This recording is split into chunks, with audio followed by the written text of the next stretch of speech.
Okay friends, అయితే మనము ఇప్పుడు మళ్ళీ ఒక్కొక్క టెంపుల్ దాకా వచ్చాము. ఈ టెంపుల్ చూడండి, అయితే కన అటుపక్క కొండ, అటుపక్క బావి, ఆ సైడ్ వచ్చేసి రోడ్డు, ఈ మధ్యన ఉంది ఈ టెంపుల్ అనమాట. అసలు ఏ దేవుడు ఉన్నారు ఏంటనేసి పేరు కూడా లేదు.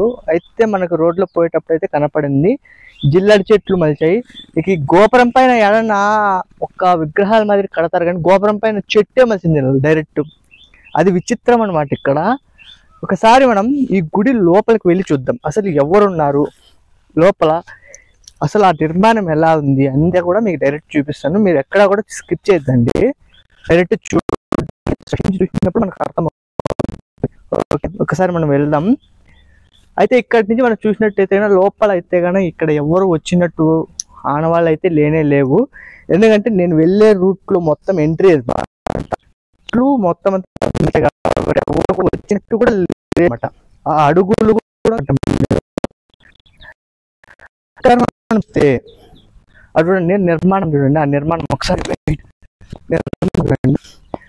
బాణం పట్టుకొని హరివిల్లు, అంటే శ్రీరాముడు యొక్క హరివిల్లు టైప్లో ఇక్కడ ఒక సింబల్ అనేది చిత్రీకరించారు, మనకు కనపడుతుంది. ఇక్కడ చూస్తున్నాం కదా మొత్తం అంతా. చూడండి, నేను చూపిస్తున్న నిర్మాణం అనమాట ఇదే అనమాట. చూడండి, వాటర్ వర్షం వచ్చింది కాబట్టి ఇలా మారిపోయింది. ఒకసారి మనం ఎంట్రీ చేద్దాము. ఇక్కడ చూడండి, ఎంట్రీ స్టార్టింగ్ మనకి ఇట్లా. అయితే ఇక్కడ కట్టడానికి మొత్తం ఇసుక అంతా కూడా ఏర్పాటు చేశారు.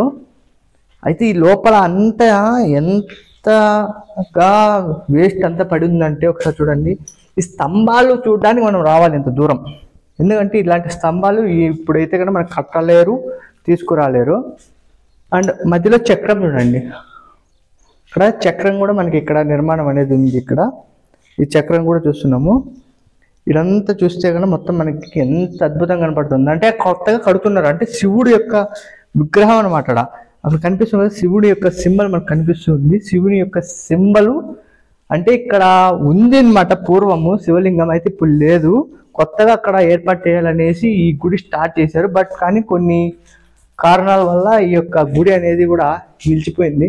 అయితే ఇక్కడ ఎక్కువ పక్షులు వస్తూ ఉన్నాయన్నమాట. ఎందుకంటే వాటి యొక్క ఈకలు కూడా ఇక్కడ పడడం గమనిస్తున్నాం. ఇది చూడండి ఒకసారి ఎంత పెద్దగా ఉన్నది అంటే.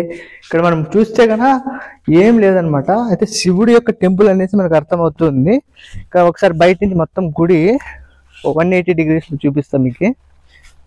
ఒకసారి చూడండి, నా బ్యాక్ సైడ్ మొత్తం అంతా పొదలు, చెట్లు, కంపల్సరీ చెట్లు తప్పితే ఏమీ లేవు. మనకి ఇక్కడ 360 degrees కోణంలో మనం చూపిలేము, మన దగ్గర డ్రోన్ లేదు అండ్ కెమెరా లేదు.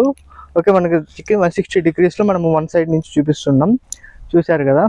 ఓకే, ఇలాంటి టెంపుల్స్ ఇంకా మనకు కావాలి ఛానల్లో అంటే మన ఛానల్ సబ్స్క్రైబ్ చేసి పెట్టుకోండి. ఎందుకంటే మనము ఏ వీడియో అప్లోడ్ చేసినా నోటిఫికేషన్ మీకు వస్తుంది.